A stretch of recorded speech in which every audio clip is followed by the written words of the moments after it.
Nuk është hera e parë që ndodh, por duket se bëhet fjalë për diçka nga e cila kryeministri Berisha nuk heq dot dorë. Flasim për nenit e kushtetutës dhe ngatrimin që kreu qeverisë shqiptare i bën çështjes së imunitetit. Në konferencën e së premtes për shtyp, kryeministri ka përdorur sërish nenin 155 e ligjit themeltar të shtetit si pikë reference mbi të cilën do të mbështetet kërkesa e deputetëve demokrat për të kërkuar zhvillimin e një referendumi popullor për heqjen e imunitetit.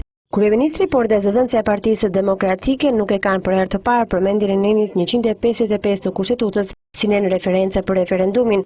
Tre mundësi njeh neni 155 i kushtetutës së vendit. Ky nen autorizon Këshillin e Ministrave si institucion për thirrjen për të drejtën për të kërkuar mbajtje e referendumit. Autorizon 50.000 qytetarë. Autorizon 1/5 e parlamentit. Këshilli i Ministrave ka vetëm një të drejtë të kërkojë mbajtjen e tij. Të gjitha drejtat e tjera i kanë institucionet e pavarura kushtetuese, Komisioni Qendror i Zgjedhjeve, Gjykata Kushtetuese dhe Presidenti i Republikës.